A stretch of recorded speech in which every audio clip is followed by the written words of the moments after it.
Hi everybody, welcome back to episode 18 of Off the Clock, and this week we're here with our men's soccer player Daniel Helle.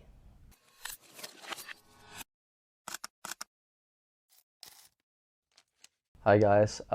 So I'm Daniel. I'm from Denmark, and I play soccer. I represent St. Bonaventure's soccer team here.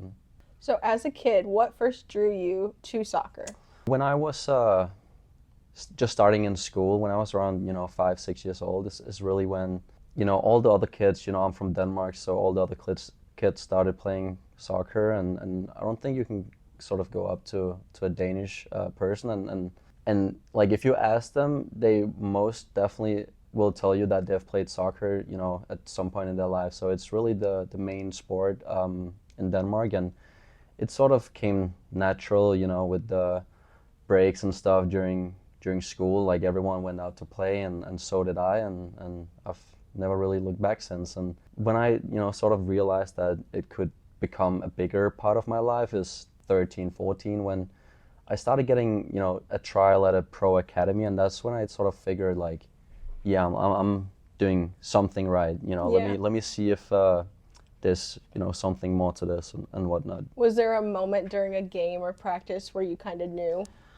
Well, so there was this game that I just came uh, back from injury. I was out for like 9 months with like a stress fracture, and I sort of like wouldn't say I like almost stopped with soccer, but it was definitely a point where I was like, damn, like maybe I won't, fully return back to my full self, because a stress fracture in the back is, no joke. So I, didn't, I did my rehab, I did my PT and whatnot, and sort of just did that every day and stuff. And then I finally came back, after around 9 months. And the players on my team were like, how were you just out for 9 months and you come back and it seems like you've not been out at all. And that was really, That's always the goal. yeah, that's the thing. And then we sort of played a game, not long after, and that's, there was a scout, out to watch the game from one of the pro academies, and that's when he sort of reached out to me, and he liked what he saw, and I was like very pleasantly, surprised a little bit, because I've been out for so long. I didn't really have the confidence and whatnot at that point, because I thought that, when you've been out for this long, you don't really, it's hard to sort of get back on track and whatnot. Right. So Growing up in Denmark, were there different expectations that shaped the way you look at the sport today compared to those in the US? right. And here I want to like emphasize, when people sort of see like, oh, he's playing D1 or she's playing D1 or whatever, they would assume like, oh, there's big expectations, whether it's from home, from coaches and whatnot. But I would sort of say like I grew up in a household where, the requirement wasn't, to sort of be like excel in one sport in particular. It was more, you just gotta, Do gotta, something. exactly, you gotta like choose at least one thing. And I chose soccer, and my parents have always been like, like as long as you have fun, like we don't, they don't have to set any expectations or requirements. They just want me to sort of enjoy what I'm doing and whatnot. And my motivation is mainly sort of coming from within. I have, goals and ambitions and stuff I want to reach. And I don't think I per se, need the external expectations and pressure as well, because I have. You have those set for yourself. Exactly. I have, very high, ambitions and whatnot. So and I've always, sort of grown up with not having that pressure on me. So I've really come to have that be the sort of the norm. Did you ever dip your toe into a different sport, or has it always been soccer? Yeah, funnily enough, I not a lot of people would expect this, but I played table tennis for a little while. tennis. Yeah, that was around a year, and that's something like a lot of the kids from my school and whatnot, started doing. So I thought, let me try as well, and I had a lot of fun doing it. But then I realized, as I got got older, it was a little time consuming, so that did take away a little bit from soccer. So I decided, once soccer became slightly more serious, I would have to sort of make a choice. When it comes to being competitive, what really drives you during a game towards a win for your team? I would like to believe that I'm a big competitor. I think that competition is one of the most important things in sports. I think that, being sort of driven by competition is super important and something I personally, really needed and has helped me excel. What's the most grueling training experience you've ever had, and what did it teach you about yourself? So I think I'll speak on behalf of the team.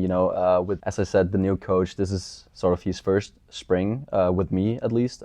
And there's this thing he implemented sort of the first couple of weeks of training this spring. That's called Tuesday Night Fitness. So that's something where we would have to do fitness at like 9 p.m. every Tuesday. And it's, when I'm like saying fitness, like, people might think, oh, like it's just a walk in the park or whatever, but this is, I can speak on behalf of the team. This is probably, some of the toughest fitness that a lot of people have done. And the first couple of weeks too is where it was around, 10 to 20 degrees Fahrenheit. So it was like really cold and the ground was a bit frozen at certain places, so you would have to be careful, and at the same time you would have to like reach within a certain time. So yeah, I mean those Tuesday night fitnesses, and if I had to in the middle of winter. Exactly, and if I have to choose one in particular, we did one thing that's called the X runs. So that's something, that really the toughest one out of the Tuesday night fitnesses. That's certainly a new implementation where I've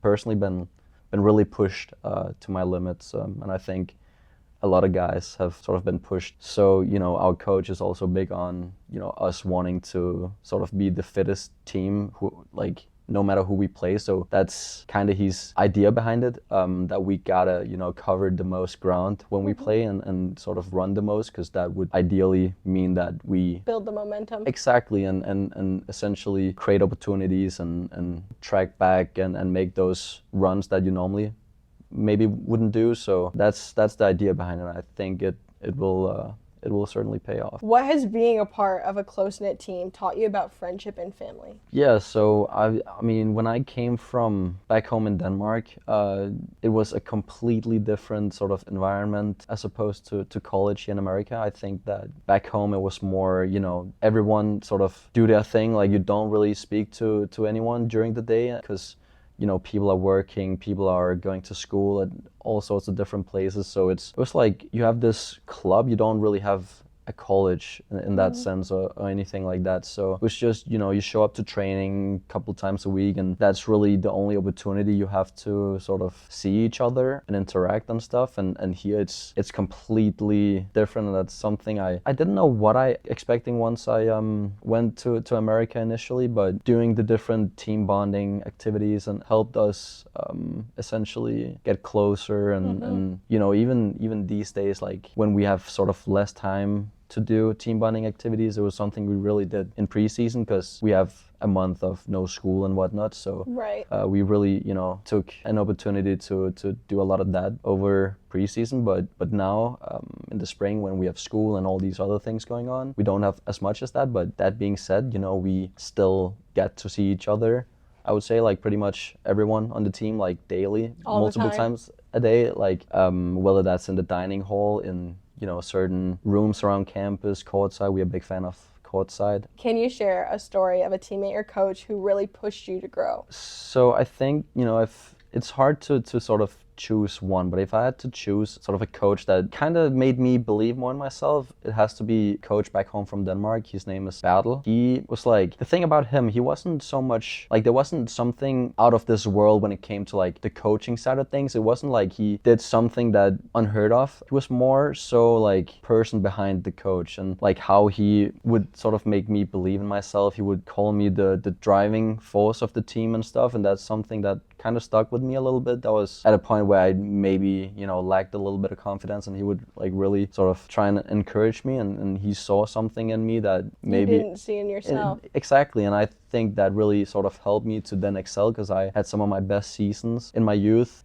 under him. And a funny story, just to give some background information, like he was coaching my younger brother at one point as well, and me at sort of different times. But one time he sort of sent a text message to my mom, which was a bit unusual, but it was where he was telling her she sort of should write a book about how to raise kids, because me and my brother apparently like left a very positive off the field impact on him. And I certainly I saw my mom got a bit emotional by that, and I thought that was a very, very nice gesture and something you don't tend to hear a lot of coaches sort of do. So I thought that was really, at the end of the day, that's meaningful. Exactly, and that's what matters. Soccer aside, those small gestures, making someone stay and whatnot, I think that outweighs oftentimes the sport, and sometimes you get sort of hung up in the sport and the competitive drive and whatnot, but sometimes it's also about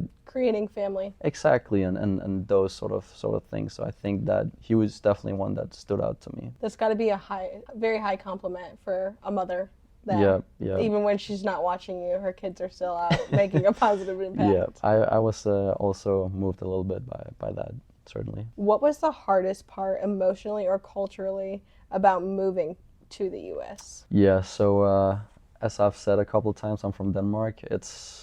It's about 5,000 miles away from where we are now, and you can certainly feel that with the culture also being completely different. One thing is the fact that I had to sort of leave home and by myself for the first time and sort of move out and whatnot. But another thing on top of that is going somewhere where you don't know anyone, where the culture is completely different. You can't really go home over the weekend if you sort of feel off or whatever.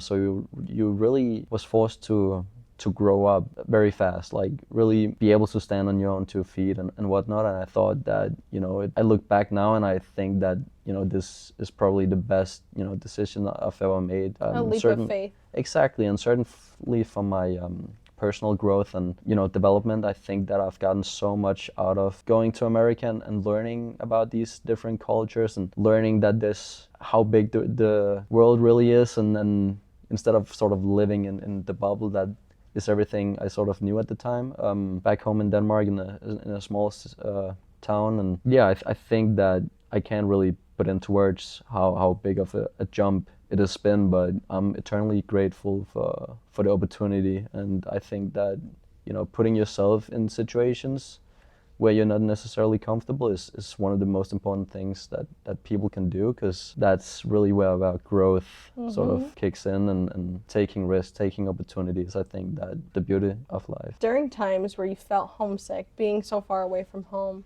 how do you deal with those emotions, and what really helps you to stay?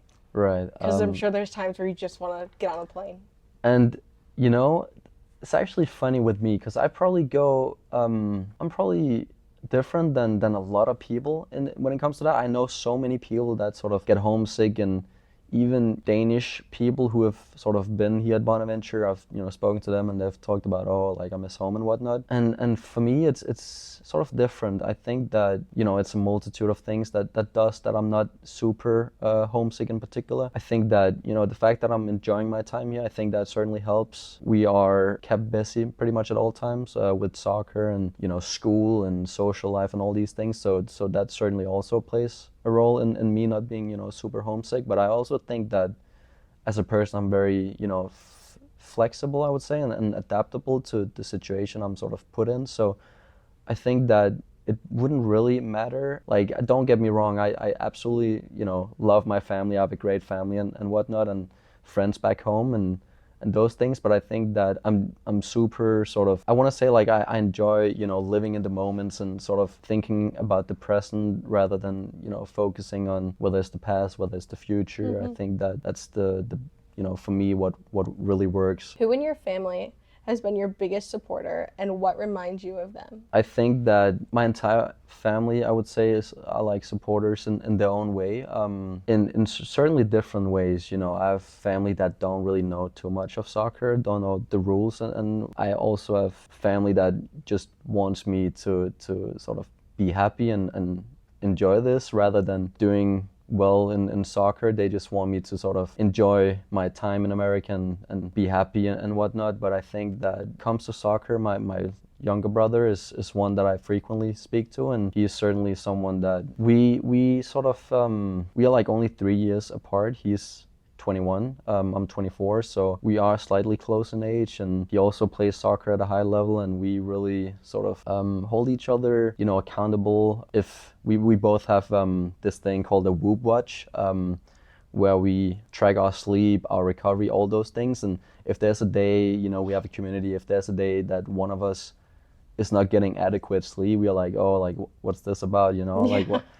How come you didn't sleep well? Because we really want the best for each other, and I think that it goes both ways. We want each other almost to succeed more than we want ourselves to succeed. So it's really, it's really special to have someone like that really cares. Exactly, and I wouldn't, I don't take that for granted. I really, also let him know, or at least try to let him know that I really appreciate,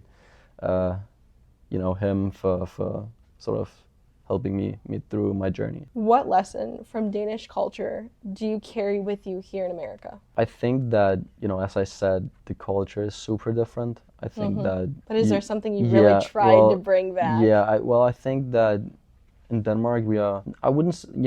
it's not that Americans or, different cultures aren't super coachable. It's not that at all. But I think that, something we really learn from a young age in Denmark is taking in feedback and sort of hearing from opposing views, I guess, and really, having a growth mindset instead of a fixed mindset, in a sense of like being able to be proven wrong and having open sort of dialogue. Sometimes even if you don't agree with someone, it can be, certainly in soccer, if one person has an ideology and an idea he thinks is sort of, the best way to go about it, I think, and if I, disagree with that idea, or if I have an idea and someone else disagrees with me, like I'm sort of open to listen to that and sort of take in and really, consider if that is a great idea at the end of the day. And so if I had to like put it into one word, like being coachable, I think that is something that could certainly be tied to Danish culture.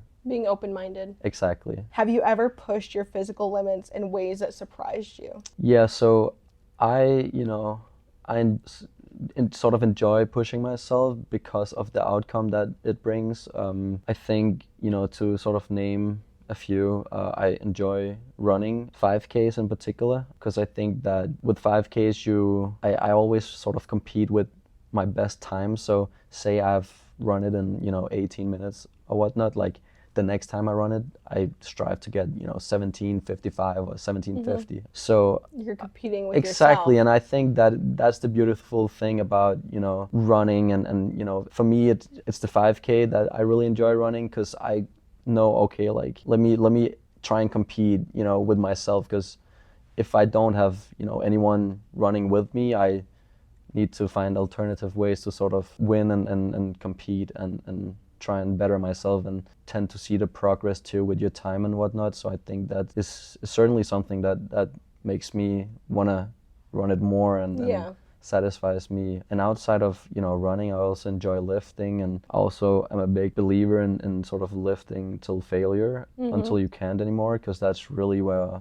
growth comes in, and that's something I tend to do, and I'm a big advocate for that. So I think that, those are two aspects where I certainly push my physical limits outside of soccer. What's the hardest part about balancing school, soccer, and your personal life? Yeah, this is a topic where I'm also sort of struggling sometimes. My personality is that I'm getting, easily hyper fixated on things. So I think that if something is important to me, like that's gonna be almost my entire focus. So that's something where I really, I'm still working on finding a balance between school, soccer, personal life, and whatnot. And I think that, I'm certainly getting better at finding that balance, but it has been soccer for a while that's been, up here, and everything else is kind of, dimmed down a little bit, and that's, as I said, something I'm still sort of working on, and it's tough. I don't have the perfect answer to that. I think a lot of people are having a tough time balancing that as well. Nobody's got it down. Exactly. So nobody can do it. Yeah, so no, that's I'm certainly still sort of learning and trying to better that aspect. I think that's the biggest piece of advice somebody once gave me was nobody's got it all figured out. Right. I Even if love you that. think they do, they don't. Yeah. So how does staying active benefit your mental health, and what is your advice for others? Yeah, I think that, staying active is super important. I think it's one of the most important things, especially for me. Every time, I've had my downs and whatnot, if I go to the gym, if I, go for a run, instantly sort of feel better because one, my mind is sort of taking off of that thing and I feel productive, if that makes sense. I feel like I've gotten, something out of my day and whatnot. And that's certainly something I would recommend anyone to do. If something's not going your way in life, or whatever you're doing, I think taking some time out to get a workout in, get a run in, whatever it may be, really is beneficial because mental health is no joke, and I don't think it's sort of spoken about enough. Especially in athletics. I think that, it's something everyone are going through, and there's this, one quote that I heard one time. Everyone in the entire world have, the problems put into like one sort of basket. Would you sort of take the chance to pick out one and in exchange for your problems? And, at first glance, people might say, oh, like yeah, for sure, like I'm going through, the worst thing imaginable, whatever. But then when you really like try and, dive into it and really, think about what other people might be struggling with, It could be worse. it could, that's kind of how I look at it, essentially. And everybody thinks about it differently. Exactly. So your worst day could be somebody's best Right, day. right. And that's also something I sort of learned, going to America. I learned that, and having been, different places, I've sort of been traveling quite a lot, so I've seen with my own eyes like harsher way of living, if that makes sense. Like, people that sort of don't take clean water for granted, people who sort of don't really know where the next meal is coming from. And I think, that's certainly also something in America that, some people are struggling with. And I think that if you really, look at your own situation, oftentimes you can think of other people who is dealing with something as well, and that oftentimes could also sort of make you feel a little bit better about yourself. Because for me, at least, like when I'm thinking about what I'm dealing with, I'm sort of also thinking about, oh, like it could be worse. It could be this. I could not, have a roof over my head, or Right. whatever it might be. Looking back so far, what's a core lesson or memory you will forever carry and share with others? I think that, essentially after going to America, it's something I really started hearing and thinking about more. And it's certainly, living in moments, as I already, briefly touched on, enjoying every single day and every single moment, not really, thinking too much about the past, the future, sorry, and really just trying to take everything in today and really sort of taking opportunities and risks and getting out of your comfort zone, or whatever it may be, right? And I think like I've been fortunate enough to not have sort of lost anyone in my life that is super close to me. So tomorrow is certainly not promised. You gotta embrace the moment and really enjoy your time and be a good human being. And if that's something I really think that people are not doing enough, including myself, sort of appreciating those who are there for you, throughout your ups and downs and whatnot. Mm-hmm. Sometimes people, including myself, sometimes take that a little bit for granted. I think that those are the people that matter at the end of the day. You shouldn't care about the people that don't really, mess with Right. you. The only people you sort of should care about are the people that invest in you, and you should also sort of reciprocate that investment. I think that is if I had one message today, it would be, sending a text message to someone you normally don't, text, that has been there for you at some point in your journey, and that's certainly something I want to do a better job of, but something I think is super important, making someone's day better. Well, thank you for coming on this episode of Off the Clock. It was really great having you on, and stay tuned for new episodes that drop every Friday. Good night, guys.